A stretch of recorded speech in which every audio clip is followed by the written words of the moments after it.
Bueno, digo, en la clase pasada vimos que cuando teníamos una determinada reacción genérica, como la que estoy escribiendo, recuerden que cada una de estas sustancias debe escribirse ahora con su estado de agregación, si es sólido, líquido o gaseoso. Hemos encontrado que como estas dos velocidades que indica la ecuación son iguales y opuestas, en ese momento llegamos al equilibrio. Y la expresión que más utilidad nos va a dar para entender el equilibrio es la constante de equilibrio de la ecuación. Esa constante de equilibrio la hemos definido como el producto, o mejor dicho, a ver, empecemos de nuevo. El cociente, que es lo que acabo de escribir, el cociente de el producto de las concentraciones de los productos de la reacción, elevado cada uno de ellos a su coeficiente estequiométrico, y el producto de la concentración o de las concentraciones de los reactivos y elevado cada uno de ellos a su coeficiente estequiométrico. Esta es la expresión de la constante de equilibrio que recibe el nombre de ley de acción de masas. Ley de acción de masas. Ya tenemos escrita la ley de acción de masas, que sería la forma genérica de encontrar la constante de equilibrio de una reacción cualquiera. Recuerden que si tenemos un solo reactivo, acá habrá una sola concentración. Si el coeficiente 1 no va a figurar porque el exponente 1 no lo ponemos. ¿Sí? Pero además de estas consideraciones, tenemos que considerar también el estado de agregación que tenga cada una de las sustancias que intervienen. Porque no todos los estados de agregación de las sustancias van a poder participar de la ley de acción de masas. ¿A qué me estoy refiriendo? Si nosotros tuviéramos una reacción, por ejemplo, la que ya hemos visto en alguna oportunidad, el carbonato de calcio, que era la piedra caliza, ¿sí? Que reacciona con calor para formar óxido de calcio y dióxido de carbono, pues el carbonato de calcio es un sólido, el óxido de calcio es un sólido, es la cal viva, y el dióxido de carbono es un gas. Entonces tenemos que poner, ¿sí?, los estados de agregación. Pero si nosotros observamos quién es el reactivo y quiénes son los productos, vamos a escribir nuestra constante de equilibrio para esta ecuación de la siguiente manera. Concentración de óxido de calcio por concentración de dióxido de carbono dividido en la concentración de carbonato de calcio. Todos elevados a la primera potencia porque los coeficientes son todos 1. Ahora, el carbonato de calcio es un sólido puro, idealmente. ¿Sí? Y un sólido puro ¿le podemos asignar un valor de concentración? Y no, porque las concentraciones estaban utilizadas para expresar una propiedad muy particular de las soluciones, es decir, de aquellas mezclas de sustancias donde una es solvente y una o más sustancias son solutos. Pasa que si es pura, profe, sería 100% la concentración. O sea, si suponemos un valor, ¿no? Exactamente, Joaquín. Yo tengo una sustancia pura que no la puedo referir como concentración, que no tengo un soluto y un solvente. Entonces, este valor de sólido puro es una constante en sí misma, porque siempre va a ser puro. Nunca voy a tener un porcentaje o una parte que pueda diferenciarla del resto, es siempre puro. Entonces, consideramos que si yo tengo en la reacción un sólido puro, pues es una constante en sí misma, entonces este valor como constante está incluido dentro de la constante de equilibrio y no lo voy a tener en cuenta en mi constante de equilibrio. Los sólidos puros no van a intervenir en la constante de equilibrio. Lo mismo pasa si tuviéramos un líquido puro. Por ejemplo, si tuviéramos agua en la reacción, agua que a una atmósfera de presión y 25 grados Celsius será líquida, ¿sí? Entonces el agua de la reacción no va a formar parte de la constante de equilibrio. No la voy a considerar porque es una constante en sí misma, ¿sí? En este caso, el óxido de calcio, que también es un sólido puro, tampoco va a participar de la constante de equilibrio. Pero el dióxido de carbono, que es un gas, aun cuando sea una sustancia pura, sí va a participar de la constante de equilibrio. ¿Por qué? Y porque la concentración del dióxido de carbono dependerá del volumen del recipiente en donde yo lo tenga. Porque yo puedo tener un mol de gas en un recipiente de 1 litro, de 10 litros o de 100 litros. Siempre tener un mol de gas. Y de acuerdo al volumen que tenga el recipiente, cada vez lo voy a diluir más, porque por cada litro voy a tener menos proporción de gas. ¿Entiende eso? Sí, profe. Entonces, cuando nosotros tengamos un gas en estado puro, sí va a participar de la constante de equilibrio. De tal manera que esta constante que tengo para la reacción, la constante de equilibrio, no es otra cosa que simplemente la concentración de dióxido de carbono. Eso es lo único que va a participar en la ecuación. Obviamente que yo a esta reacción la hago en un ambiente, si la hiciéramos en un ambiente cerrado, es decir, en donde no hay posibilidades de transferir materia al medio ambiente, ¿sí? Cuando la concentración de dióxido de carbono alcance un determinado valor, que está marcado por la constante, la reacción se detendrá y no podrá continuar formando más sal. Ahí llegamos al equilibrio, ¿sí? Pero claro, a la industria no le causa gracia que la reacción se detenga y que me quede carbonato de calcio sin reaccionar, sin poder formar cal, porque es lo que ellos venden. Entonces, ¿qué se hace? Se pone una chimenea y el dióxido de carbono se escapa por esa chimenea y nunca voy a alcanzar la concentración del equilibrio, porque el dióxido de carbono se va. Y a medida que el dióxido de carbono se escapa por la chimenea, la reacción sigue formando óxido de calcio. ¿Sí? Sí, profe. Entonces, ¿quiénes son todas los las que contaminaciones del aire y todo eso? Sí, todo eso, ¿no es cierto? Que es el problema de la actualidad.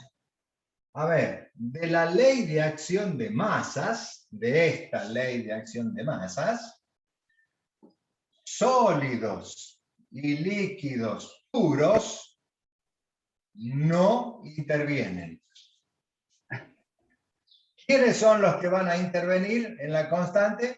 Los gases y las soluciones.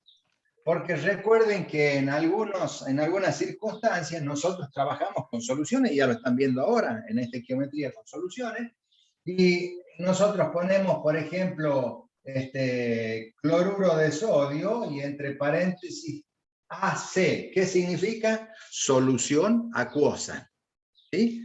Entonces, cuando yo tenga en la reacción entre paréntesis esa AC, significa solución acuosa, le vamos a colocar la concentración dentro de la constante de equilibrio. Ese sí va a participar. ¿Sí? Y a esas soluciones las vamos a considerar, obviamente, soluciones ideales, ¿no es cierto? Que cumplen con la ley de Raoult. Entonces, ¿quiénes participan de la constante de equilibrio? Los gases y las soluciones. ¿Sí? Nada más. Nada más. Sólidos, líquidos, puros no participan. Miren, cuando se trata de ecuaciones en donde solamente participan los gases, ¿sí? Pues la constante de equilibrio puede tomar otra forma, que es medir la presión parcial del dióxido de carbono, del gas. ¿Sí? Si fueran varios gases, pues participarán esos gases, estando en el numerador o en el denominador y con el exponente correspondiente de acuerdo a la ecuación. Siempre respetamos la ley de acción de masa. Pero si todos son gases, lo podemos expresar a la constante de equilibrio en función de la presión parcial, porque la presión parcial de los gases depende de la concentración que poseen. ¿Se acuerdan? La presión parcial era de un gas en una mezcla, era igual a la presión total multiplicada por la fracción molar de ese gas en la mezcla. Ley de Dalton de las presiones parciales. Entonces, hay una constante K sub C dada por concentración y hay una constante K sub P dada por presiones. Y hay una equivalencia, no tienen el mismo valor, obviamente, porque una está dada en concentración, la otra en presión. Hay una equivalencia entre la constante de concentración y la constante de presión. El trabajo para ustedes es buscar en el internet cuál es la equivalencia que existe entre estas dos constantes de equilibrio. Si a mí me dan la constante de equilibrio en función de concentraciones y yo necesito pasarla a presión, pues hay una forma de hacerlo que es la equivalencia. Así como cambiamos metros a milímetros, hay una forma de pasar de concentración a presión o viceversa. Entonces, el trabajo es buscar en internet cuál es la equivalencia que hay entre estas dos constantes. ¿Vamos bien? Sí. Bueno. Miren, hasta el momento nosotros hemos visto, con la termodinámica, hemos buscado la forma de solucionar el problema que tenían algunas reacciones de no ser espontáneas. Ya sabemos que si le ponemos energía, la podemos realizar lo mismo. ¿Sí?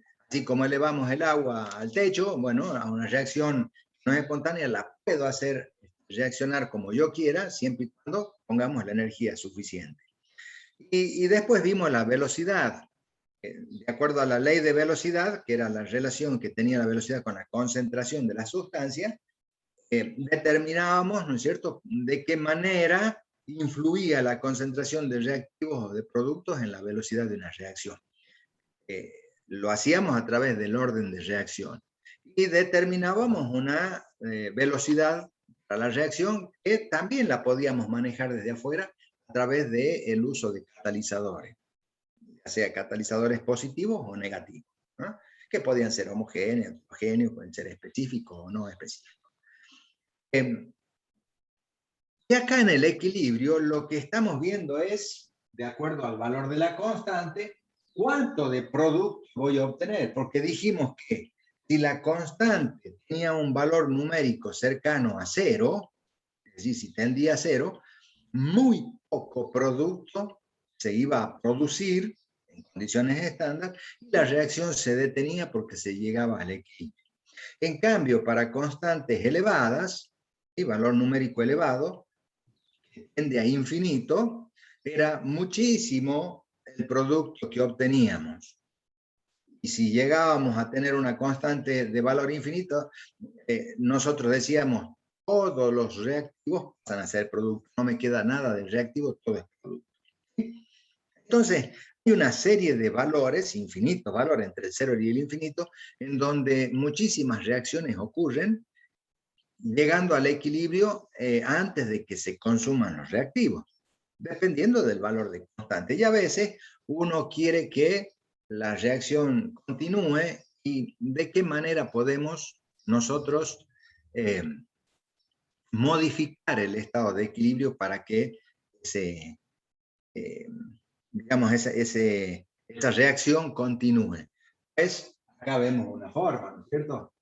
Es eliminar el dióxido de carbono. Miren, es como si fuera con nuestros dos tachitos que teníamos en equilibrio, cuando empezábamos con uno lleno y el otro vacío, decíamos, encontrábamos el equilibrio cuando estaba a la misma altura que el otro. Tenían una cantidad de líquido de tal manera que las alturas se igualaban. Ahora, ¿de qué manera nosotros podemos pasar todo este líquido al segundo? Bueno, espontáneamente no vamos a poder, porque una vez que se igualaron las alturas, y ahí se quedó y no hay forma de que solito el agua pase para el segundo tacho. Vamos a tener que accionar de alguna manera. Por ejemplo, poner una bomba, ¿sí?, de tal manera que impulse el agua hasta el segundo tacho. Esa sería una solución. Ahora, si no tenemos la bomba, yo les doy otra solución más simple. Pongo un tacho acá abajo y le hago un agujerito a este tacho para que vuelque acá. De tal manera que el agua que vaya pasando al segundo, yo lo saque. ¿Se dan cuenta? Lo mismo que pasa con el dióxido. A medida que se va eliminando ese producto, ¿sí?, va siguiendo hasta que todo el reactivo pasó por el segundo tacho, nada más que lo recojo en otro lado. Acá podríamos poner algún lugar que recoja el dióxido de carbono si es que lo necesitaran, ¿no es cierto? Es decir, hay formas de accionar. Pero el problema es que a la constante de equilibrio nosotros no la vamos a poder tocar. Yo puedo solucionar el equilibrio, pero la constante de equilibrio es siempre la misma, ¿sí? Por eso le llamamos constante de equilibrio. ¿Y acá a qué responde el equilibrio? Bueno, miren, hay un principio que es el rector del equilibrio, el que maneja el equilibrio, que se llama principio de Le Chatelier. ¿Sí? ¿Cómo, profe?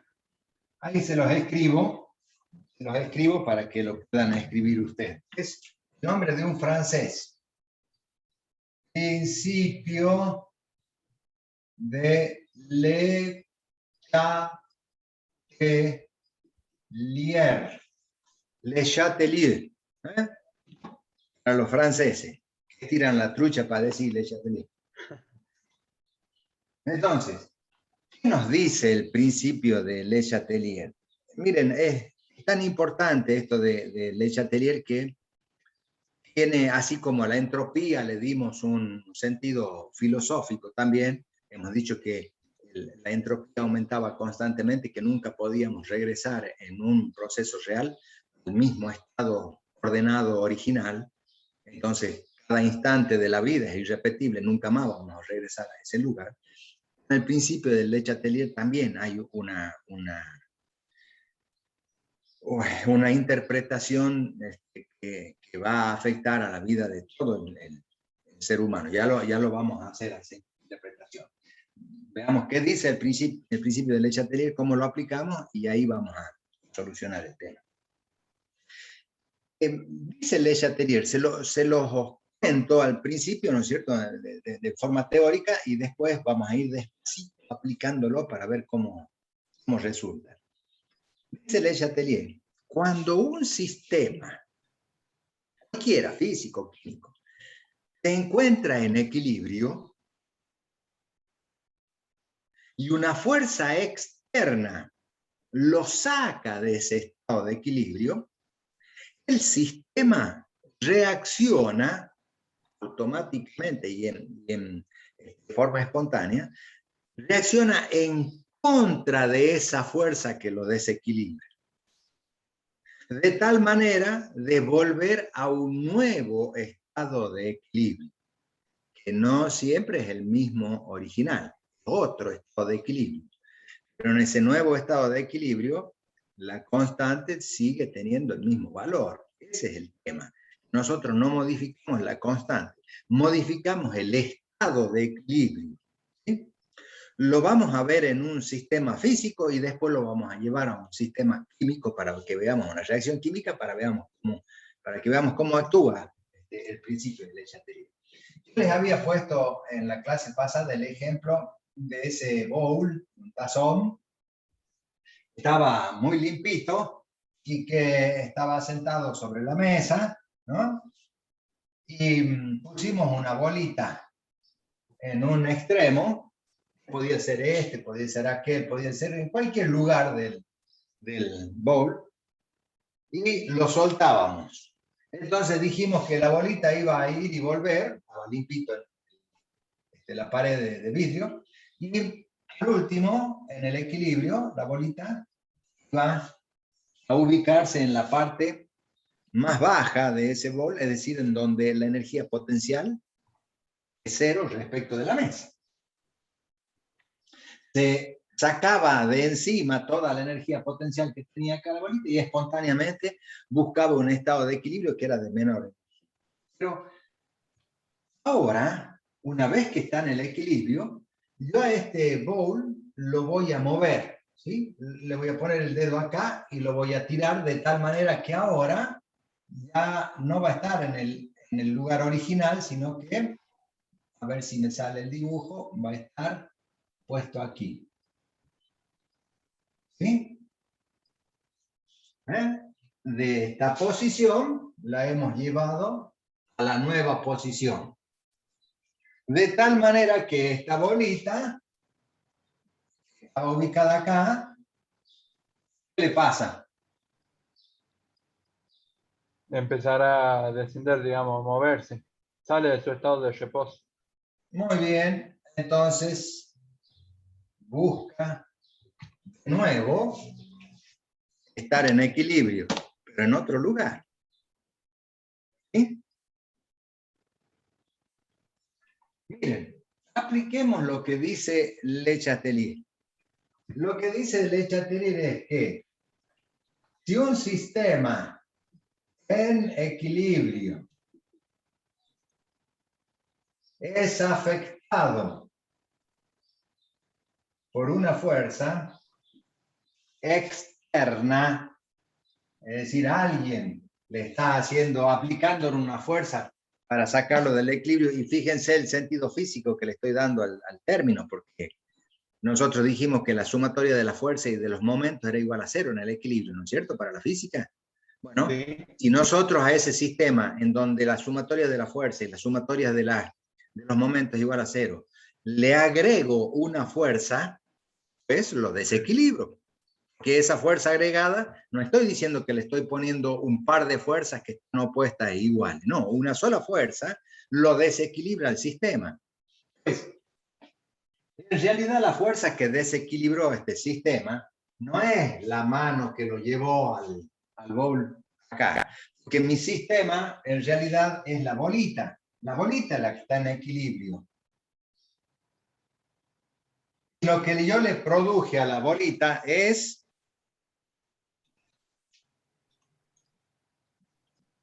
un aumento en la energía potencial, porque la hice subir a la bolita. Cuando yo moví el bowl para allá, la bolita subió, ¿sí? Es decir, el punto donde se asentaba la bolita subió y la empuja la bolita para llevarla arriba.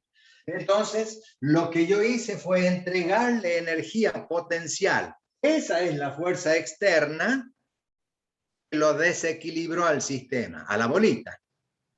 Entonces, ¿qué hace el sistema? El sistema reacciona en contra de la fuerza externa. Si nosotros le incorporamos energía potencial a la bolita, ¿qué quiere hacer la bolita? Sacarse de encima la energía potencial que nosotros le dimos. Porque no le gusta tenerla a esa energía potencial. Va en contra de la espontaneidad. Entonces la bolita sola, espontáneamente, empieza a bajar para buscar el lugar de menor energía potencial. Se saca de encima la energía potencial que nosotros le hemos dado por la acción de esa fuerza externa y vuelve a estar en equilibrio. Pero en otro lugar, no está en el mismo lugar que antes. Es decir, hay un nuevo estado de equilibrio, distinto del original, pero espontáneamente busca el sistema ese sitio de equilibrio. ¿Sí? Entonces, de nuevo, si un sistema se encuentra en equilibrio y una fuerza externa lo saca del equilibrio, el sistema reacciona en contra de la fuerza desequilibrante para buscar un nuevo estado de equilibrio.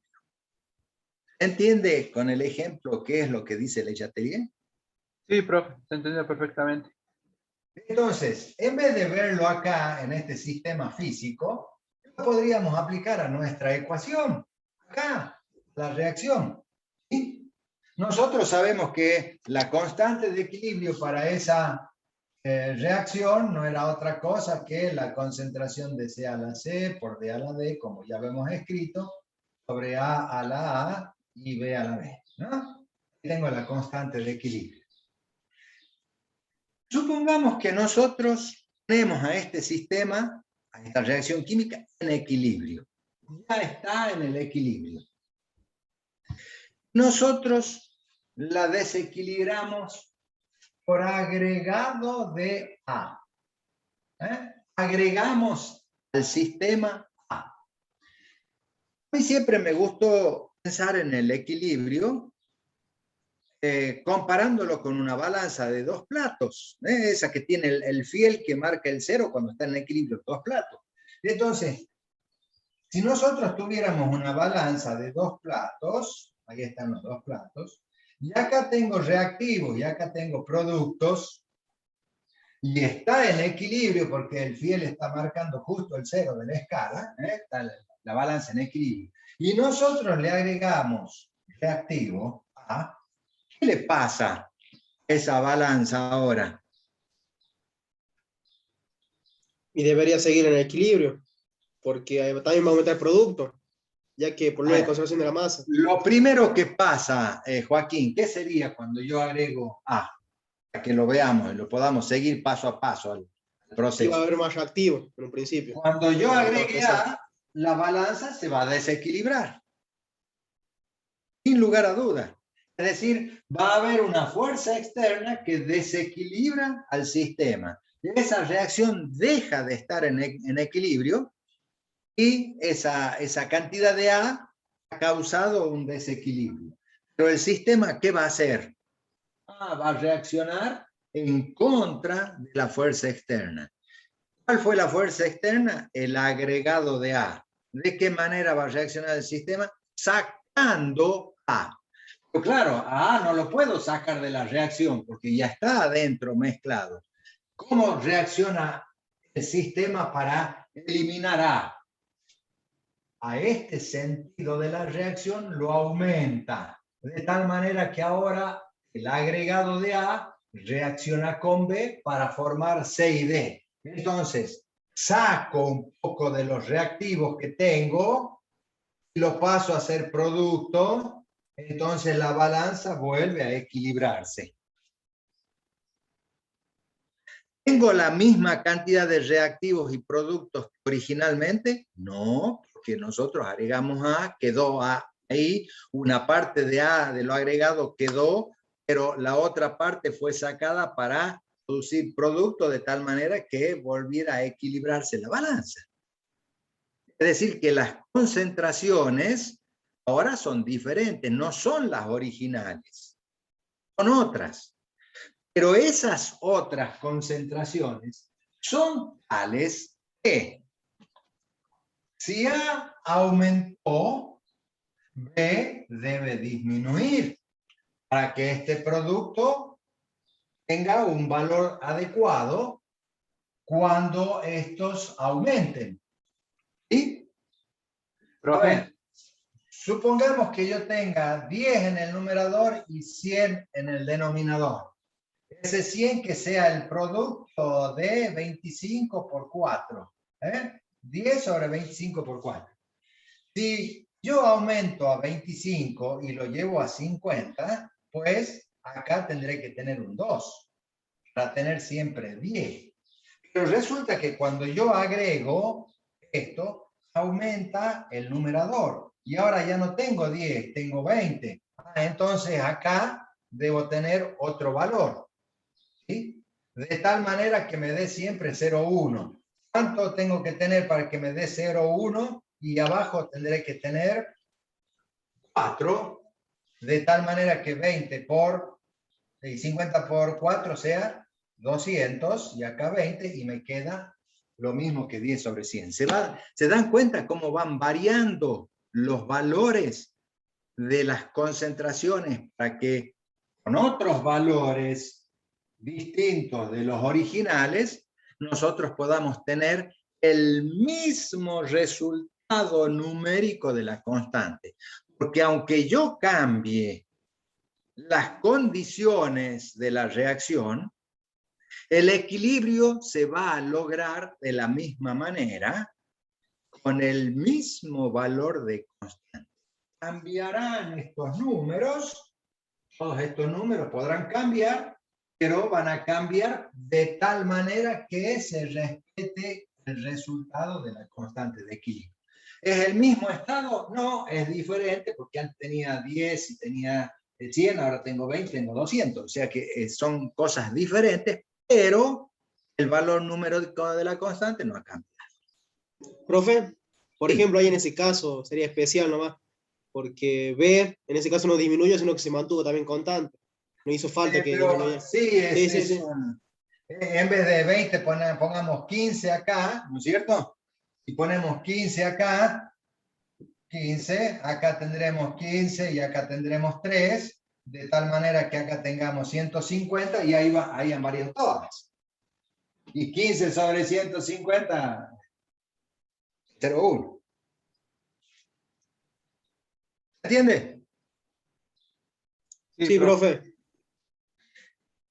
Entonces, el nuevo estado de equilibrio que alcanzamos es diferente del anterior, pero con la condición de que la constante de equilibrio se mantiene en su valor.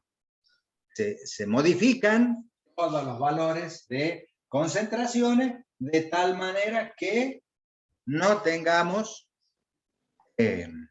los mismos valores que antes, pero el único que se respeta es el de la constante. Justamente porque es una constante, no tiene que variar. ¿Sí? Muy bien. Esto es lo que dice el principio de Le Chatelier. Yo les decía en el comentario al principio de Le Chatelier, cuando empezamos a hablar del principio, tenía una connotación también un poquito filosófica, ¿no? Porque ustedes deben conocer a Greenpeace. ¿Conocen la agrupación esa? Sí, profe. Greenpeace? Bueno, que son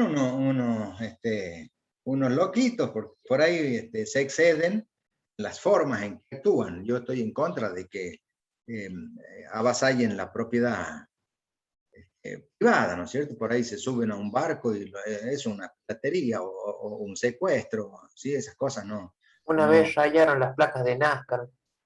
Claro, una locura, no estoy a favor de ese accionar. Sí estoy a favor de que se conserve el planeta. Y en esa conservación del planeta actúa sin lugar a duda el principio de Le Chatelier. ¿Por qué? Porque el planeta Tierra, ¿sí? A ver, la corteza de nuestro planeta, esa partecita poco profunda en donde todavía hay vida, y toda la parte superior en la atmósfera en donde se registra vida en el planeta, y que nosotros llamamos Gea, ¿sí? Gea es la parte viviente de la Tierra, donde se registra vida, donde hay seres vivos, no solamente material inorgánico, en equilibrio. ¿Sí? Mantiene en equilibrio. Pero hay alguien que lo está sacando del equilibrio. ¿Ustedes saben quiénes son los que están sacando del equilibrio el planeta? ¿El ser humano? El ser humano, ni más ni menos. ¿Sí? Con todas las acciones que nosotros estamos realizando, con este aumento desmedido del dióxido de carbono en el ambiente, la modificación de la temperatura, el cambio climático, pues estamos produciendo cambios drásticos con especies que están desapareciendo. ¿Sí? ¿Y qué va a suceder si el planeta lo desequilibramos? Pues el planeta se va a volver en contra de la fuerza desequilibrante. ¿Quiénes son los de la fuerza desequilibrante? Nosotros. Entonces, estamos produciendo el aniquilamiento propio, ¿sí? De nuestra propia especie. Si nosotros seguimos sacando del equilibrio a Gea, Gea se va a volver contra nosotros y nos va a sacar de un plumazo. Nosotros no somos nada para la Tierra, somos polvo en la Tierra. No Miren, solamente no, profe, sí, no solamente no somos nada para el planeta, sino también el hecho de que incluso dentro de la propia reino animal no es que tengamos características muy importantes, aparte de la inteligencia solamente, pero una bacteria seguramente no nos comparamos en nada a lo que resiste en temperatura y demás. no, bueno, hay distintas especies que tienen distintas propiedades, ¿no es cierto? Algunas resisten la temperatura, otras resistirán la presión o la concentración de sales, los ácidos, etcétera, pero tienen su parte débil también, ¿no es cierto? A lo que me refiero es que nosotros dentro de GEA, de la parte viviente, somos, pero, a ver, en una oportunidad, yo les comentaba a los chicos de civil y de electrónica, en una oportunidad, en una clase, alguien comentó de que había leído que el eje de la Tierra estaba cambiando de posición, ¿no? Y podía traer consecuencias para la vida en el planeta. Y, bueno, supongo que eso que está sucediendo, que miden los científicos, le debe suceder a cualquier otro planeta también, no por la acción nuestra, debe ser que en épocas anteriores los polos han estado ubicados en otros lugares y según cómo va rotando el centro de la Tierra, la parte magnética va modificando el exterior, ¿no es cierto? Ya sabemos cómo se maneja delicadamente toda esa parte del Profe, interior del planeta, sí. nosotros justamente en Ingeniería Electromecánica, la materia, estamos estudiando un libro que nos dio el ingeniero Gracias respecto al cambio climático y justamente lo que tenemos que entregar ahora como actividad en una de las partes. Te muteaste, Sebastián. Ah, perdón, sí. Estaba comentando de que el En una de ingeniero las Gracias, partes del libro, sí, en una de las partes del libro hablaba respecto a lo que, digamos, es una teoría, tengo entendido, de que el cambio climático sí puede afectar al eje del planeta, puesto que si bien este se mueve, por así decirlo, cambia su posición, por eso el polo norte magnético no es siempre el mismo, el cambio climático es como que lo altera más de lo que debería. Es como un sí, añadido. es probable, ¿no es cierto? Sí, es probable que suceda eso. A lo que yo me refería era que había una teoría loca, de esas que no sé quién la inventa, que traía a colación este chico, que decía es que si nos poníamos de acuerdo toda la humanidad y saltábamos al mismo tiempo sobre la Tierra, podíamos lograr moverla. Una locura absoluta, ¿sí? Por más que seamos, Sí, no igual sé, eso creo que es un mito. Es más, no creo que llegaríamos a un temblor de escala 4 en Richter, así que tampoco sería tan grave. no creo que llegue a ser ni perceptible, ¿no es cierto? Ese temblor, no. Miren, para que tengan una idea de la dimensión de la Tierra respecto de nosotros, lo que nosotros somos para la Tierra, si nosotros pudiéramos traer el tamaño de la Tierra, el diámetro de la Tierra, a una escala de 1 metro, o sea, una esfera de 1 metro, sabemos que la Tierra no es esférica, achatada en los polos, pero supongamos que hacemos una pelota de 1 metro que represente la Tierra. El monte Everest, ¿cuántos metros tiene de altura? 7.000 y metros. pico, creo. 8.000 metros, por ahí creo que rondado. Casi para las 9, ¿no es cierto? Es decir, 8 kilómetros y tirola, 8 kilómetros de altura, largo es, ¿sí? Alto. Bueno, en esa esfera de 1 metro de diámetro, el monte Everest tendría de altura 0,01 milímetros. O sea que ni siquiera lo sentiríamos pasándole el dedo por arriba. Esa es la relación entre alturas y diámetros de la Tierra. Imagínense lo que nosotros somos para la Tierra. Nada. Nada. ¿Mm? Pero podemos hacer daño, eso sí. Eso sí que podemos hacer. ¿Sí? Estos programas nucleares de tirar bombas en el océano o en la profundidad de la Tierra, que lo iniciaron los yanquis, pero después han seguido los chinos, los rusos, qué sé yo. Se usa la energía nuclear para fines bélicos y no para lo que realmente podríamos usarlo para hacer el bien. Bueno, todas esas cosas sí tenemos capacidad de hacer daño, mucho daño. Mucho más que cualquier otra especie animal. ¿Sí? ¿Puede ser que se asocia la bomba atómica con Albert Einstein también? Einstein, sí, claro. Sí, sí. Sí. Más, Einstein estaba en conocimiento del desarrollo nuclear que tenían los alemanes porque escribía carta con Bohr.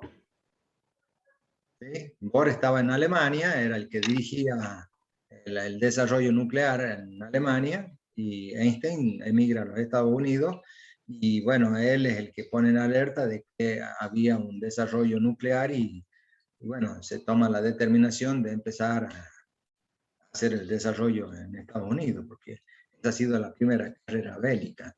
Después tuvo la carrera de llegar a la Luna y siempre se mantuvo esa dicotomía en el mundo, entre Estados Unidos y la URSS en ese momento, ¿no es cierto? Que era la Unión de República Soviética Socialista.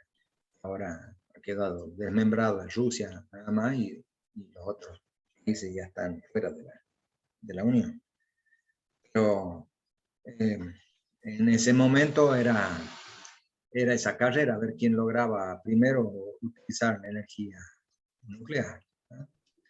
Y lo hace Estados Unidos, lamentablemente, demostrando que podía matar gente, porque podría haber hecho otra posición de fuerza. Si vos llamas al tipo, al japonés en jefe, y le decís, mira, yo voy a tirar una bomba en aquella isla que está desierta y mira lo que está de la isla, y seguimos insistiendo, la vas a tener vos, e inmediatamente se acaba la guerra sin un muerto. No se ha tirado una, se han tirado 2. Hiroshima y Nagasaki luego, o sea que han exterminado 2 pueblos. Una locura lo que es el hombre.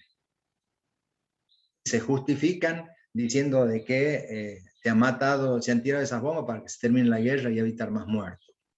¿Qué culpa tenían los niños, los adultos, hombres y mujeres que vivían en Hiroshima y en Nagasaki, que políticos se pelearan para ver,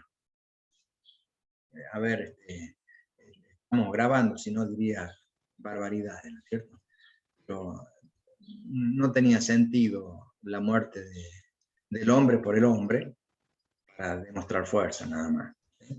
Así como ha sido nefasta la actuación de Hitler, también ha sido nefasta la actuación de Estados Unidos tirando esas 2 bombas atómicas. Como ha sido nefasta la actuación de Japón invadiendo y tirando bombas sobre un puerto en Estados Unidos.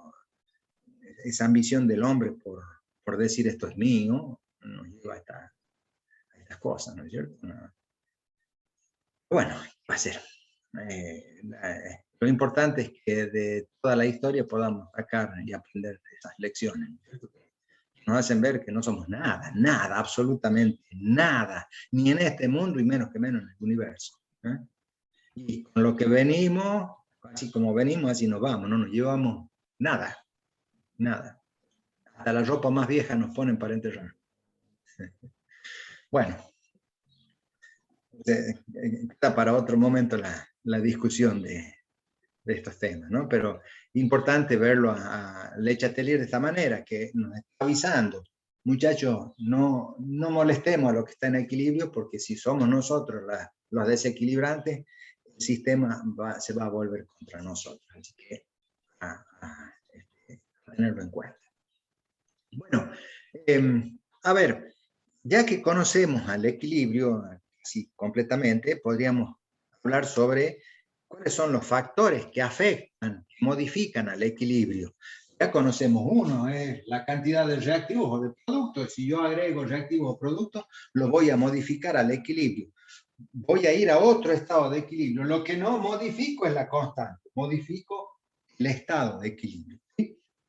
Pero también puedo modificar el equilibrio, además de la concentración, como vemos acá, con otros factores, como por ejemplo la temperatura, la presión, el volumen, etcétera. Son las cantidades que hemos estado viendo, los factores que hemos estado viendo en los otros temas. La cuestión de la temperatura es un poco más compleja, porque si la reacción es endotérmica y yo le aumento la temperatura, a lo mejor se produce mayor cantidad de producto, ¿sí? Si puedo correr el equilibrio hacia la formación de productos. Si es endotérmica, ¿no es cierto? Si absorbe calor. Ahora, si es exotérmica y yo le aumento la temperatura, pues la voy a frenar, porque la reacción para liberar calor necesita liberarlo hacia un espacio que esté frío. Y si está caliente no voy a poder liberar calor, así como le pasa a la heladera o al aire acondicionado en los días más calientes del verano, que menos funcionan, menos rendimiento tienen, porque no pueden tener una fuente fría donde eliminar el calor.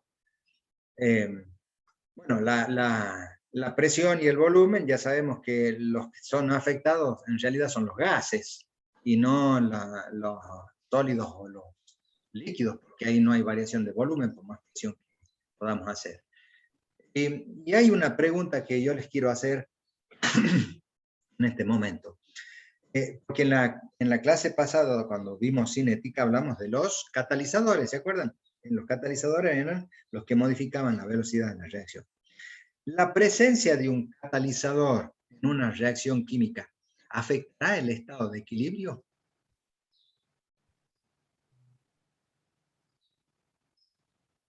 O sea, si afecta la constante o el estado. No, la constante no Afecta, la ¿no? vamos a tocar.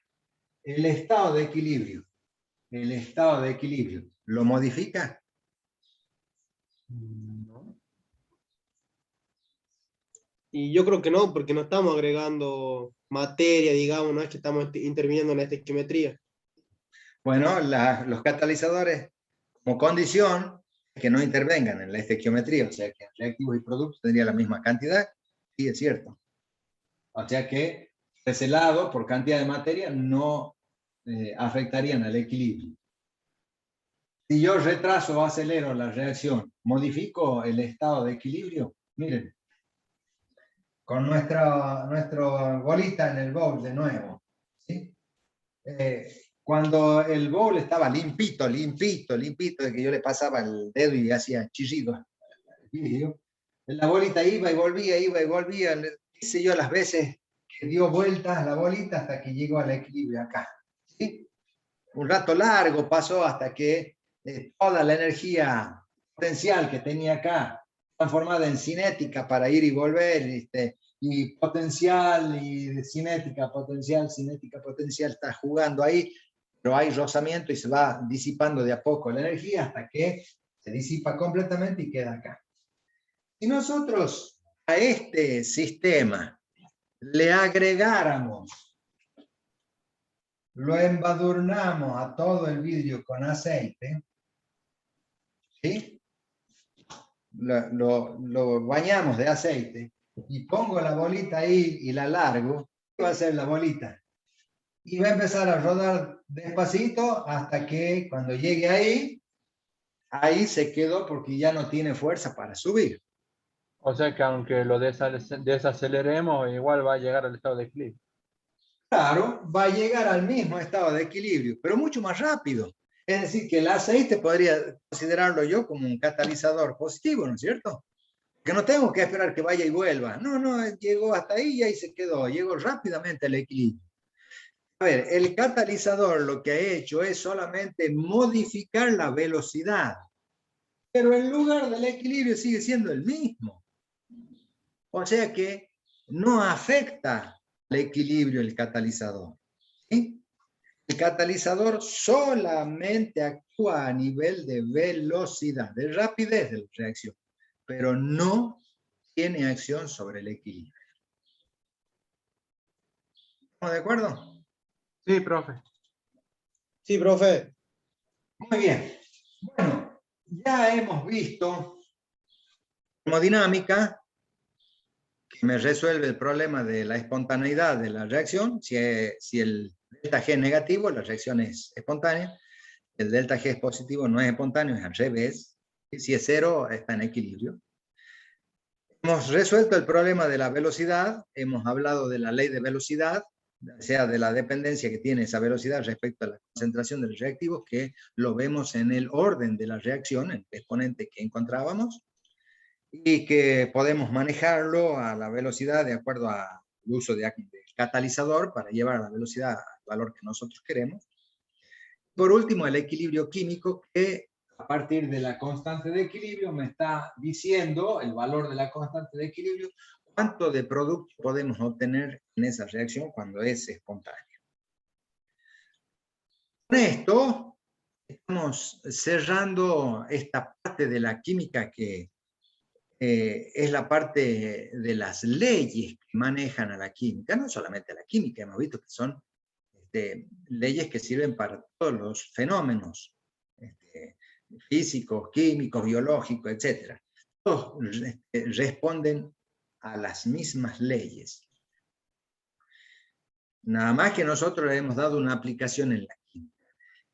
Y esa aplicación es la que vamos a ver ahora con algunos ejemplos de cómo puedo aplicar la constante de equilibrio en algunas reacciones y en algunos casos particulares que tiene la química.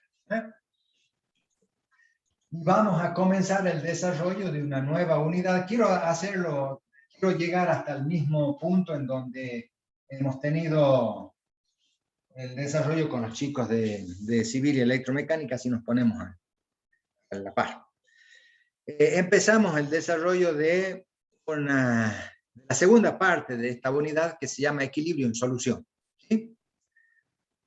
Hemos visto equilibrio químico y ahora vemos equilibrio en solución. La aplicación del equilibrio ahora lo vamos a hacer en lo que se denominan electrolitos. Electrolitos. ¿Quiénes son los electrolitos? Bueno, Me suena la palabra.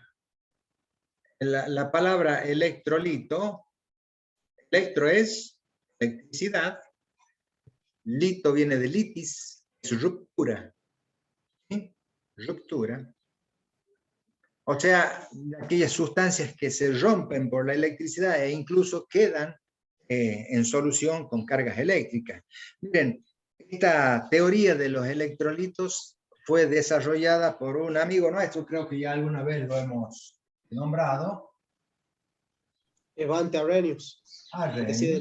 Que fue el que definió el ion, ¿o no? Exactamente. Svante Arrhenius, ¿sí? Un austríaco que en 1853, vamos a mitad del siglo XIX, sin que existiera en absoluto la idea de la estructura del átomo, nada se hablaba de la estructura del átomo, sí ya estaba considerado, recuerden que en 1810, 1812, ya Dalton había estructurado esta idea de la existencia del átomo, Y en 1830-32 ya se hablaba de la naturaleza eléctrica de la materia, ¿sí? O sea que ya había algunos antecedentes entre átomos y cargas eléctricas como para poder dar estructurar una teoría acerca de la existencia de estas de estructuras que Svante Arrhenius le llama iones, ¿sí? Y lo hace en función de que, bueno, había sustancias en la naturaleza que no cumplían con las propiedades coligativas. ¿Se acuerdan que nosotros los vimos para las sustancias moleculares y que después tuvimos que incorporar otro capítulo para los iones, dependiendo de del coeficiente de Van 't Hoff, modificar la molaridad para poder encontrar la osmolaridad, la otra unidad de concentración.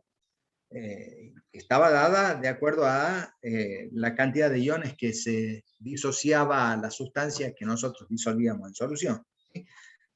Es para los electrolitos. Arrhenius le llama electrolitos a los ácidos, octácidos o hidrácidos, a los hidróxidos y a las sales, que son oxigenadas y no oxigenadas, que son las que en solución se disocian en iones, ¿sí? En solución acuosa, puesta esta sustancia, vamos a tener cation hidrógeno para el caso de los ácidos con un anión respectivo, el anión oxidrilo en el caso de los hidróxidos con su respectivo cation metálico, y cation y anión, cation metálico, anión no metálico para las sales no oxigenadas y oxigenadas, que hemos estado viendo ya desde el primer día de clase. Lo interesante es que esta teoría de los electrolitos, Arrhenius la expone, como les decía, en 1853, cuando él tenía 21 años de edad. Usted tiene la edad nuestra.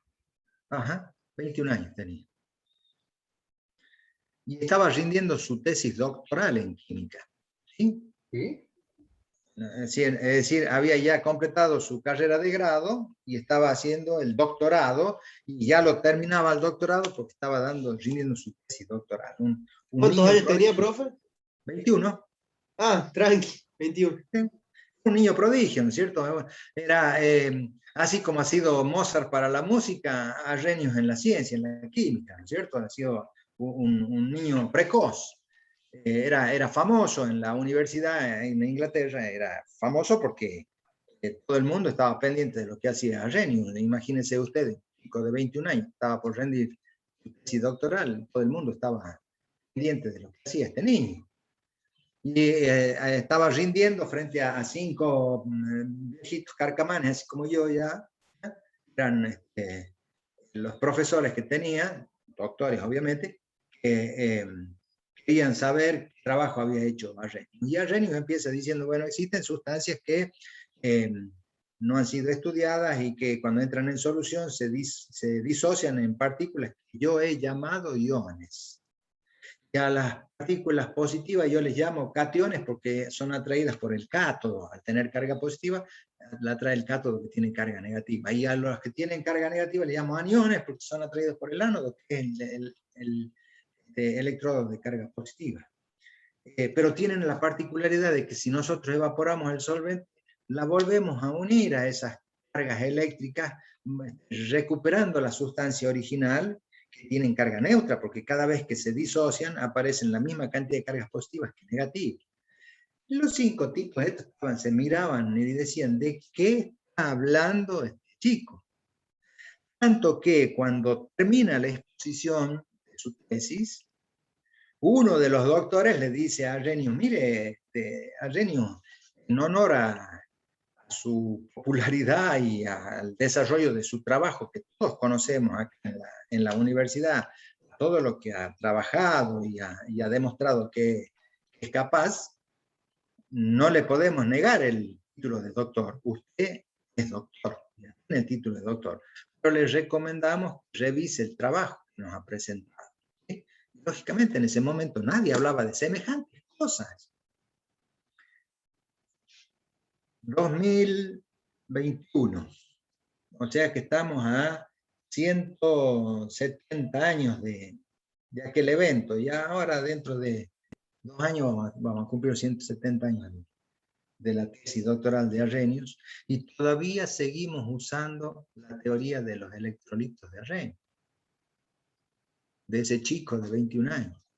Recién en el año 1902, 1903, un año después de Einstein, le dieron el premio Nobel. Decir que todavía estaba vivo, después de 50 años de haber presentado su teoría, recién la valoraron, le dieron el premio Nobel. ¿Sí? Porque si hubiera sido un poquito más viejo, yo hubiera estado muerto, no se lo hubieran dado nunca.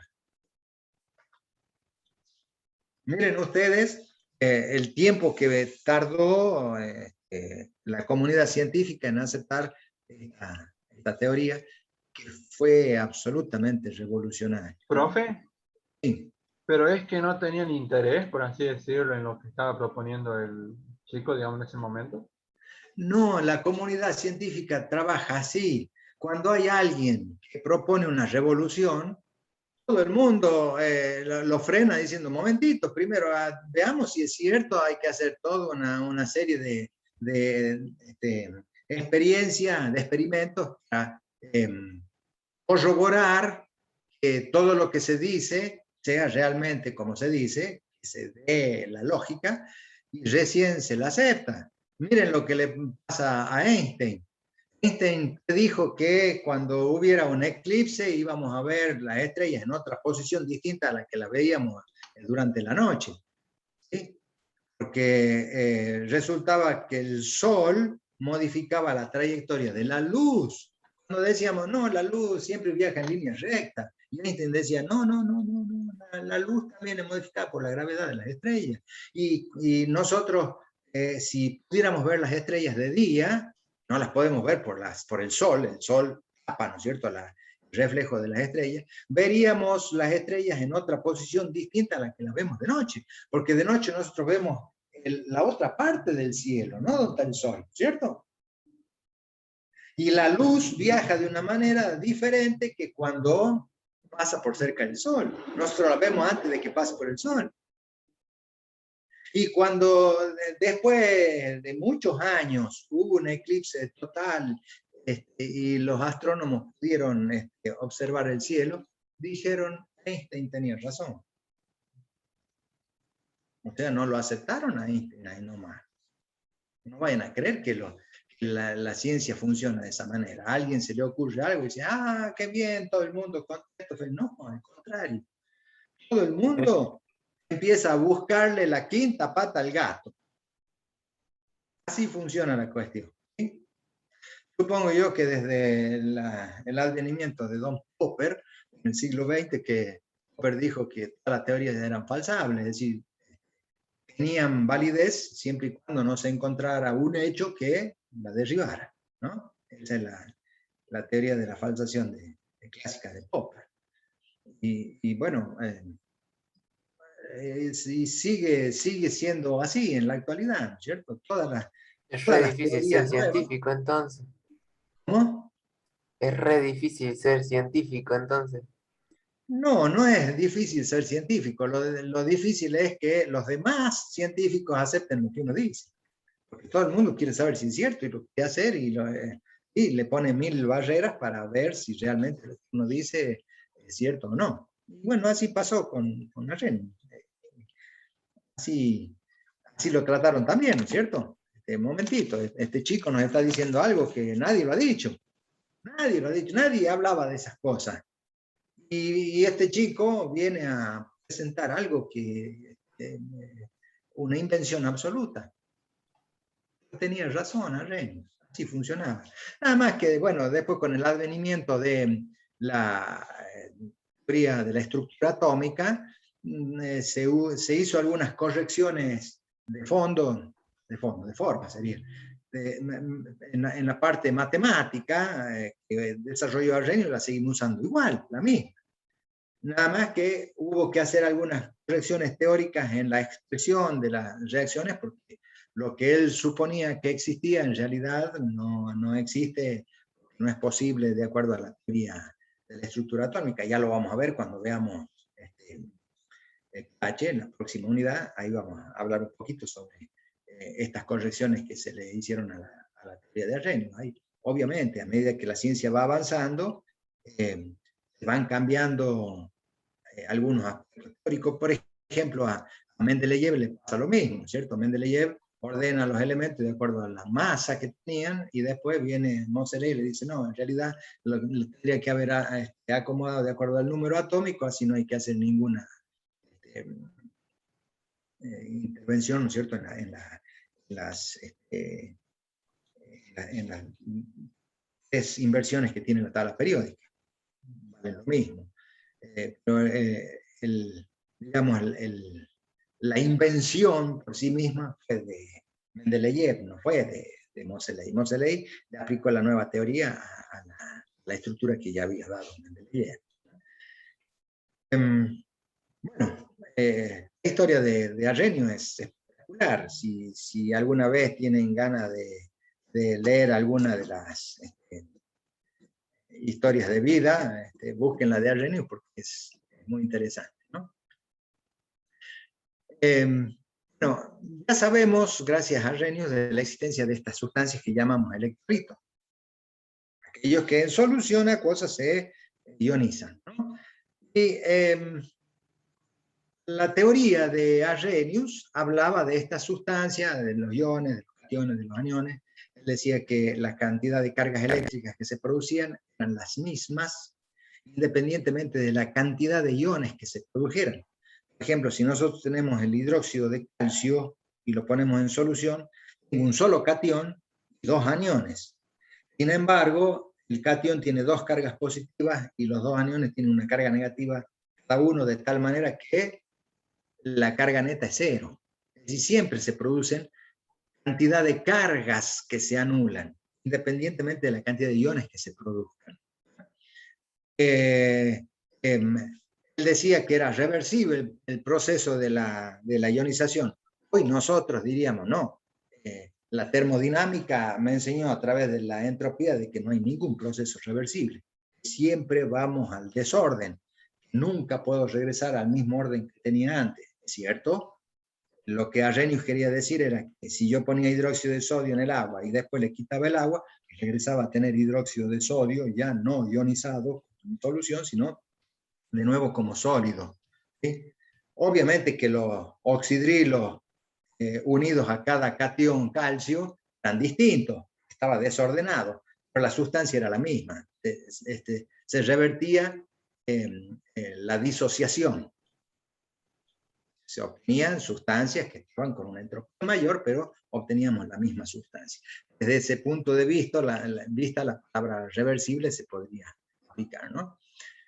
Bueno, conocidos estas sustancias, estos electrolitos de Arrhenius, lo que vamos a hacer es una aplicación de las constantes de equilibrio sobre algún tipo de electrolitos que son muy particulares. Vamos a ver primero en algunas sales, unas sales particulares se llaman poco solubles. Después vamos a ver la aplicación en ácidos y bases. Ahí vamos a entrar ya en pH. Entonces, dentro de la unidad de equilibrio en solución, vamos a empezar a ver aplicaciones del equilibrio en sales poco solubles.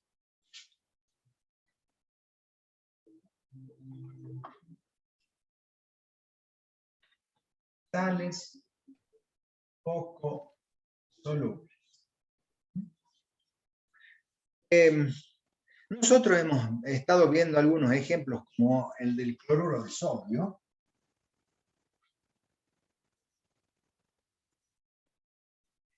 Voy a cambiar de lapicera porque no escribe bien. Profe, ahora siempre que hablemos de equilibrio tenemos que poner las dos flechitas. Sí, señor. Sí, señor. Y le vamos a dar el sentido a esa doble flecha de acuerdo al dato que conocemos ahora. ¿Cuál es el dato? La constante de equilibrio. Nosotros dijimos que el cloruro de sodio, cuando lo disolvíamos en agua, este tipo de escritura, la de Arrhenius, él no ponía el agua como reactivo, sino que decía que el cloruro de sodio lo disolvía en agua, obtenía sodio y cloruro. Será la reacción que él planteaba. Y la constante de equilibrio para esto es infinito. Quiere decir que para esta reacción, esta flecha no tiene sentido. Porque nunca voy a tener yo, a partir de cloruro y de sodio, puedo obtener cloruro de sodio. Porque la constante es infinita, así como está expuesta acá. Cada vez que yo tenga cloruro de sodio puesto en el agua, siempre que el agua sea suficiente, me va a disociar en cloruro de sodio. Nunca voy a encontrar una molécula de cloruro de sodio unida. ¿Sí? Esa es la interpretación que le damos a la constante. En cambio, si nosotros ponemos, por ejemplo, cloruro de plata,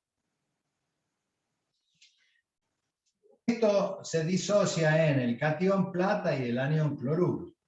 La constante de equilibrio para esta ecuación, a ver, yo la tengo anotada por ahí en algún lado, es 2,8 por 10 a la menos 10 molar cuadrado. Ya vamos a ver por qué es molar cuadrado. Y miren este valor, miren especialmente ese exponente. 10 a la menos 10. Esto es 0,0000690 y un 28 al final. Una locura de pequeña. De a cero. ¿Sí?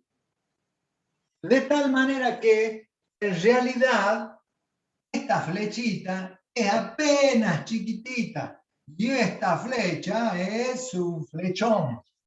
Es decir, que la reacción en realidad tiene muchísimo cloruro de plata sin disociarse y apenas un poquito de cloruro de plata en solución. Nosotros deberíamos escribirlo acá sólido y acá acuoso. ¿Sí? Estos están en solución y este es un sólido. Entonces, pensando en eso, nuestra constante de equilibrio que tiene este valor numérico, en realidad es la concentración del catión plata por la concentración del anión cloruro. Son las concentraciones de los productos elevado a la 1, porque son los coeficientes estequiométricos.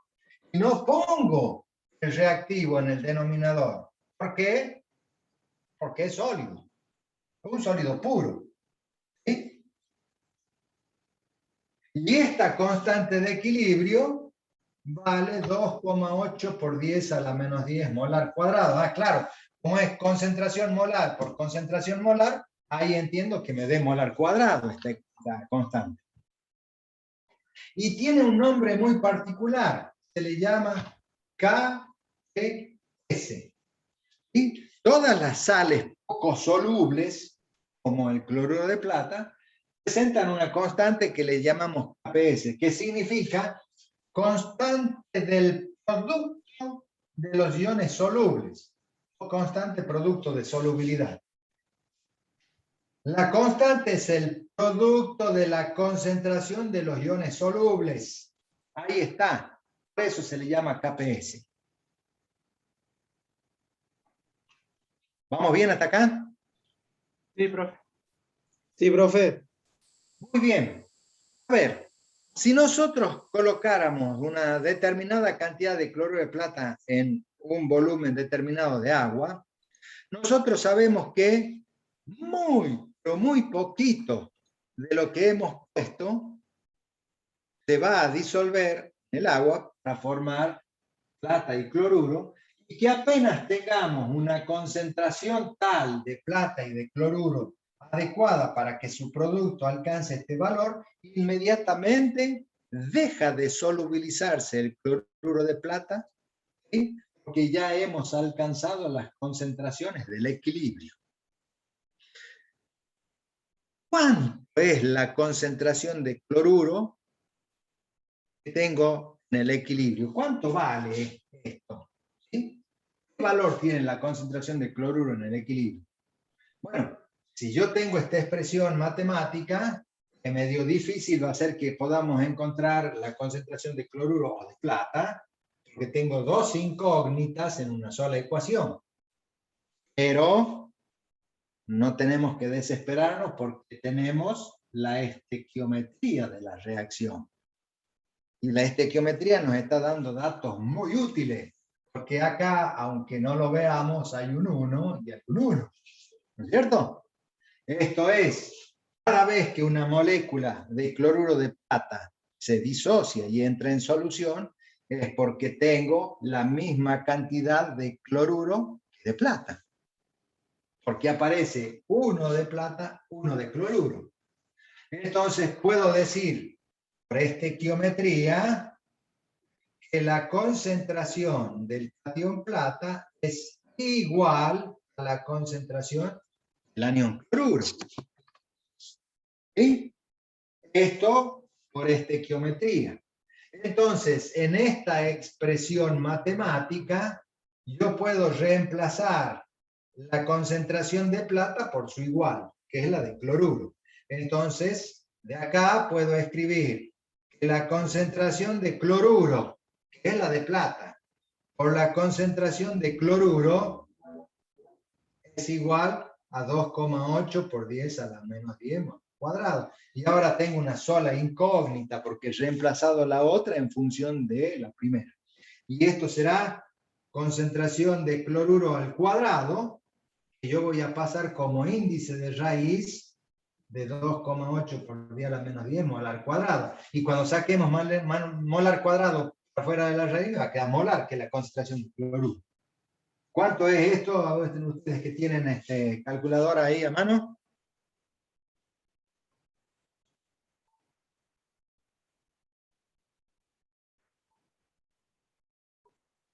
Ahí lo estoy haciendo, profe.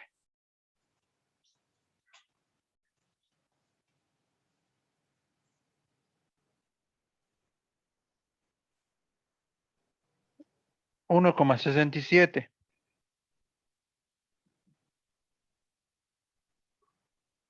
Falta. Por 10 a la menos 5. Por 10 a la menos 5. Ah, sí, sí. No, no me había salido bien acá. ¿Sí? Sí, porque si hacemos la raíz cuadrada de 2,8 es 1,67. Y la raíz cuadrada de 10 a la menos 10 es 10 a la menos 5. Y la raíz cuadrada de molar al cuadrado es molar. ¿Sí? Yo puedo distribuir la raíz cuadrada para el 2,8, para el 10 a la menos 10, para molar al cuadrado. Todo producto. ¿Sí? No, la llamamos a la Marcela ya. Muy bien. ¿No va Y a este ser? valor que acabamos de encontrar no es otra cosa que la concentración de catión plata. ¿Por qué? Ay, sí, ese hemos puesto acá. Son iguales. Estequiometría. ¿Eso es siempre así, profe?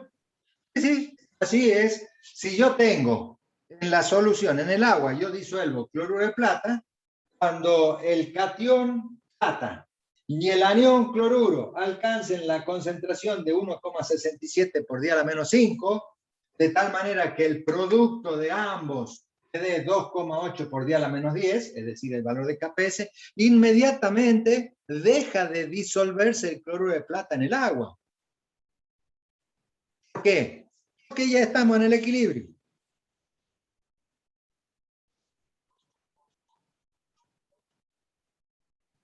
Ya no acepta mayor cantidad de cloruro de plata la solución. Ojo que estamos hablando de molar, de concentración molar, es decir, por litro de solución, ¿cierto?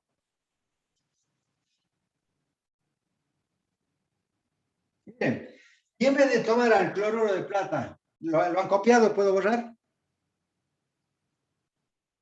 Sí, profe, yo lo copié por mi parte, no sé si los demás.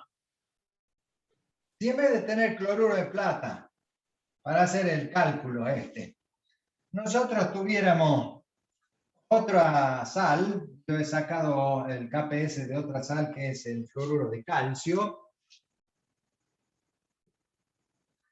Pues el fluoruro de calcio se disocia en el catión calcio que tiene dos cargas positivas y dos aniones fluoruros. Y el KPS, que esta también es una sal poco soluble, tiene un valor de 1,7 por 10 a la menos 10. 1,7 por 10 a la menos 10 molar cúbico No, molar cúbico. Vamos a ver por qué es molar cúbico. ¿Saben por qué? Porque esa constante, Kps, va a estar definida por la concentración de calcio elevado a la 1 por la concentración de fluoruro elevada al cuadrado, porque el coeficiente del fluoruro es 2. Entonces, molar por molar cuadrado me da molar cúbico. Molar cúbico. ¿Sí? La pregunta es, ¿cuánto vale la concentración de calcio en el equilibrio? ¿Cuánto vale? ¿Cómo podríamos calcular nosotros esa concentración sabiendo solamente el Kps? Acá en esta solución yo tengo exclusivamente fluoruro de calcio, no tengo otra cosa, ¿no? Ya les voy a explicar por qué estoy diciendo. Miren. De nuevo, yo tengo que esto vale 1,7 por 10 a la menos 10 molar cúbico. Tengo una sola ecuación con dos incógnitas, pero tenemos la estequiometría.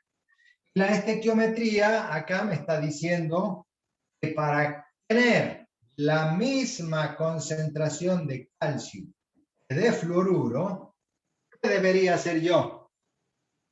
¿Es cierto que la concentración de calcio igual a la de fluoruro acá? No, porque acá hay un 1 y acá hay un 2. ¿Qué tengo que hacer yo acá para igualar las concentraciones? Añadir. ¿Qué?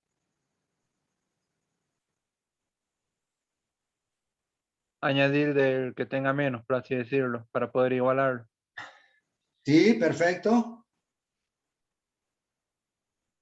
¿Quién está de menos? Sería de calcio. ¿Y al calcio qué le tengo que hacer? Al cuadrado. No. No al cuadrado. Al cubo. No. Por 2. 2 por 2. De 10 de 10. ¿Sí? Si yo al calcio tengo uno solo, lo multiplico por 2, ahora tengo igual la cantidad de fluoruro, que son 2. ¿Te das cuenta? Sí, profe. Bien. Entonces, la concentración de fluoruro es igual a 2 veces la concentración de calcio. Entonces, si nosotros tenemos en cuenta esta ecuación, vamos a escribir que la concentración de calcio, esta, por la concentración de fluoruro, que es 2 veces la concentración de calcio, pero al cuadrado, ¿sí? Tiene que ser igual a 1,7 por 10 a la menos 10 molar cúbico. Ahí está. Concentración por concentración al cuadrado es concentración cúbica. ¿Sí? Mismo que acá. Ahora, 2 al cuadrado, 4. Calcio al cuadrado por calcio, calcio al cubo.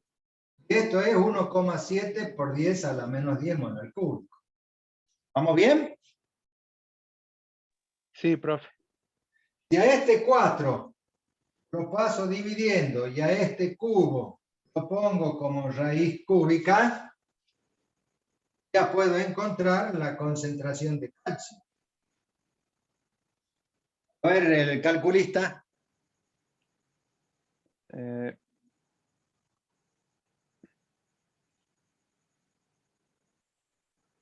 ¿Por 10 a la menos 10, profe? ¿Sí?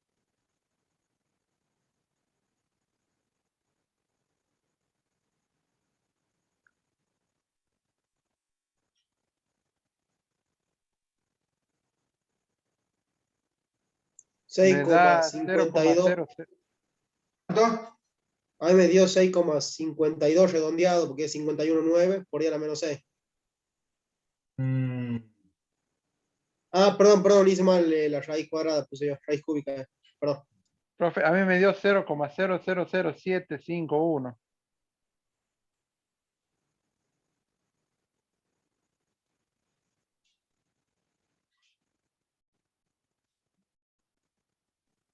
Por las dudas, repito, puse la raíz cúbica de 17 por 10 a la menos 10 dividido en 4. No, de 17 no, de 1,7. Ah, perdón. Ahí me dio ahora 3,49, 48 por 10 a la menos 4. Me gustó. Ojalá que esté bien, ¿o no? 3,49 por 10 a la menos 4. Profe, Sí. qué raro, porque bueno, yo puse la raíz cúbica ahora de 1,7 por 10 a la menos 10 dividido en 4 me da 0,0003.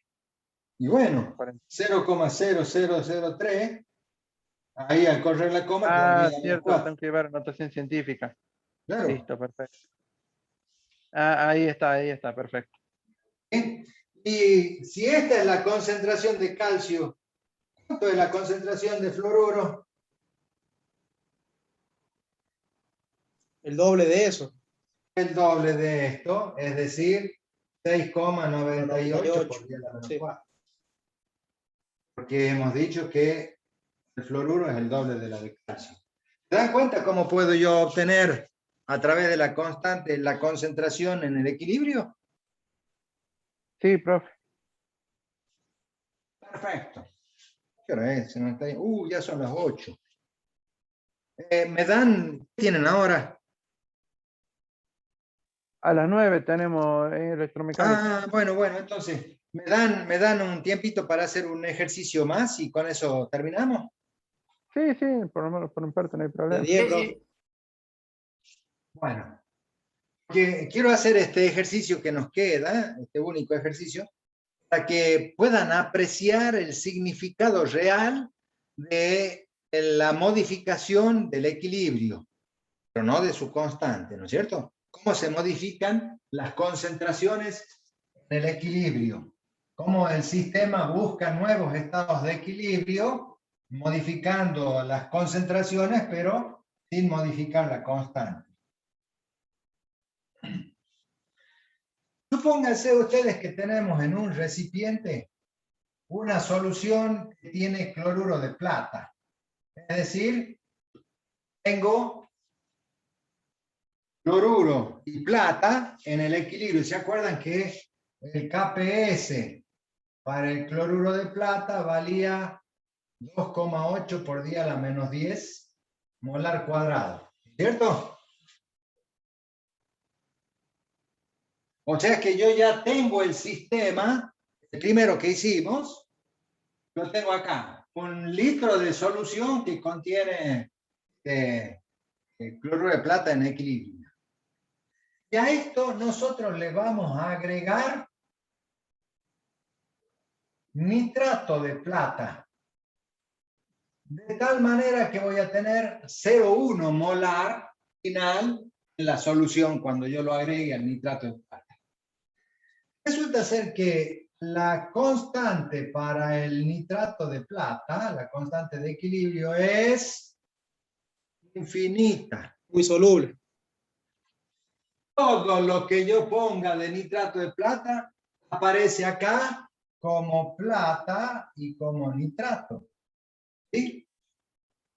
Puede ser, profe, que sea una de las pocas sales de plata que sea soluble en agua. Sí.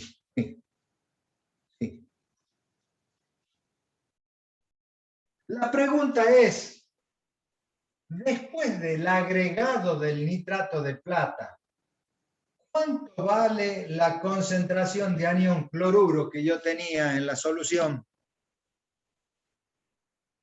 ¿Podés repetir de vuelta la La pregunta? misma, ¿o no? A ver, originalmente teníamos cloruro de plata.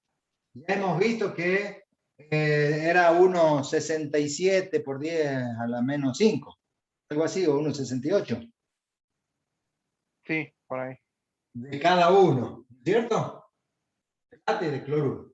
Y ahora hemos agregado nitrato de plata para tener una concentración 0,1 molar, o sea que tengo 0,1 molar y 0,1 molar de nitrato ahora por el agregado de esto, porque la constante es infinita. La pregunta es, ¿cuánto vale después de agregar el nitrato de plata, cuánto vale la concentración del anión cloruro? No sé quién me contestó recién, Joaquín. Sí, pero no sé la verdad ahora, porque si le agregamos soluto va a ser menor la concentración. ¿Qué? Yo decía por el agregado absoluto, pero también parecía que era la misma. Pero no, no sé la verdad. Lo que hemos agregado es nitrato, plata. No hemos agregado cloruro. ¿Va a seguir siendo la misma entonces? Bueno, veamos. Miren, nosotros sabemos que la concentración de plata por la concentración de cloruro es igual a 2,8 por 10 a la menos 10 molar cuadrado. Eso es lo que hemos escrito cuando teníamos solamente cloruro de plata, ¿no es cierto? ¿Se acuerdan? Sí, profe. Pero ahora nosotros hemos agregado nitrato de plata. La concentración de plata, ¿cuánto es ahora? El doble aumentó. No es el doble. La concentración de plata es igual a la concentración de plata que daba el cloruro de plata más la concentración de plata aportado por el nitrato de plata. Porque los dos han aportado plata a la solución. ¿Sí? Sí, profe. Entonces, la concentración total del catión plata va a ser igual a 1,67 por 10 a la menos 5 molar cuadrado, que resulta de la raíz cuadrada de este valor, lo que hicimos antes, más 0,1 molar. ¿Sí? Más 0,1 molar.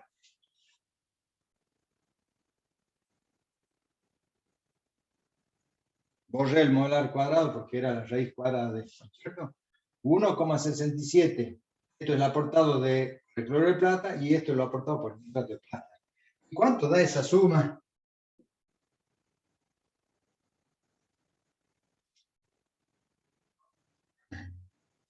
¿Cuánto da esa suma, chicos? Va a dar 1 por 10 a la menos 1. 0,0000167.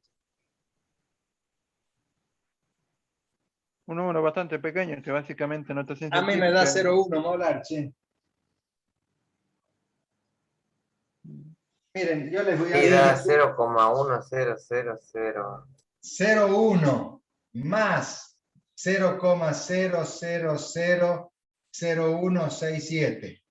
Esto es igual a 0,1000167. Esto es despreciable.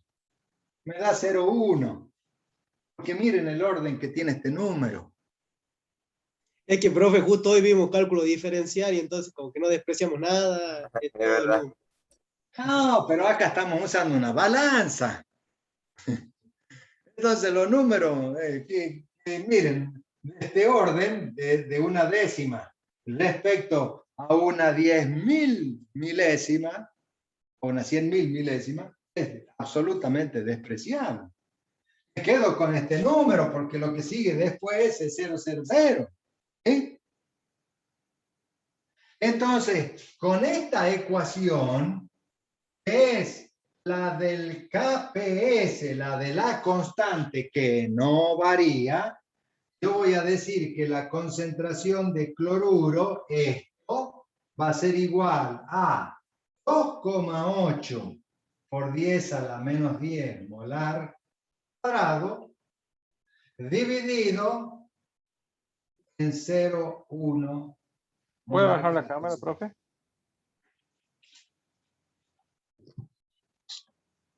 ¿Sí? La concentración de cloruro va a ser igual a esto dividido en la concentración de plata, pero la concentración de plata ahora es 0,1. ¿Y cuánto me da esta división? Y si usan la calculadora, ya ahí sí la llamo a Marcel. ¿Infinito no daría? No, es dividido en 0,1. Ah, perdón, sí. 2,8 por 0,1 10. es 10 a la menos 1. Pasa al numerador como 10 a la más 1. Y 10 a la menos 10 por 10 a la más 1 es 10 a la menos 9. ¿Sí o no? Sí. Profe. Bueno, miren la concentración de cloruro que tengo ahora. Y miren cuánto era, porque era la misma cantidad que daba el cloruro de plata. ¿Se acuerdan antes? Cuando yo tenía solamente cloruro de plata, era 1,67 por 10 a la menos 5. Y ahora cayó a 2,8 por 10 a la menos 9. Una barbaridad. ¿Por qué pasó esto? Miren, la cantidad de cloruro y de plata eran iguales. Y lo que pasó fue que aumentó la cantidad de plata. Para que el producto de ambos me dé lo mismo, ¿qué tiene que hacer el cloruro? Bajar. Disminuir tanto de tal manera que ahora el producto de ambos valores me tenga que dar siempre el mismo valor que es el de la constante. No puedo modificar el valor de la constante, porque es constante. Entonces, en este equilibrio de nuestra balancita, cuando la plata sube, el cloro baja. Por eso se le llama efecto de ion común. Pareciera que al cloruro no le debiera pasar nada, porque nadie agregó ni quitó cloruro de la solución. Pero sí pusimos un ion que era común al de la sal poco soluble. Entonces, el aumento de uno de los iones de la sal poco soluble trae como consecuencia la disminución de su compañero en la sal poco soluble. ¿Sí? De tal manera que si uno aumenta, el otro baja para que el producto siga dando siempre la constante. ¿Entienden cómo funciona esta balanza del equilibrio en las reacciones químicas? Sí, profe. Bueno, este efecto de la poca solubilidad de las sales se usa a veces para precipitar sales o iones que están presentes en solución y no los puedo, digamos, evaporar, obtener por evaporación. Por ejemplo, si nosotros tenemos cloruro de sodio disuelto en el agua, evaporamos el agua, tenemos la sal de cloruro de sodio. Pero si yo quisiera separar el cloruro del sodio, ¿sí? Si yo quisiera al cloruro de sodio que tengo en solución, precipitarlo y separarlo del sodio, buscaría la forma de formar una sal poco soluble con el cloruro, de tal manera que precipita el cloruro, lo separo del sodio por filtración y después obtengo el cloruro libre. ¿Entiendes? Las cantidades que uno va manejando en la química se la maneja con estas herramientas de la constante de equilibrio.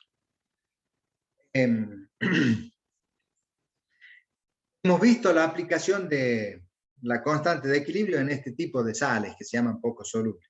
En la próxima clase, la semana que viene, vamos a ver la aplicación de la constante de equilibrio en ácidos en bases. De tal manera que vamos a ver lo que denominamos la de pH. Para la próxima clase, entonces, vamos a ver pH. Yo pensé que iba a ser más rápido esto, y no que íbamos a tener tanta demora. Nos hemos extendido hablando de la historia. Profe.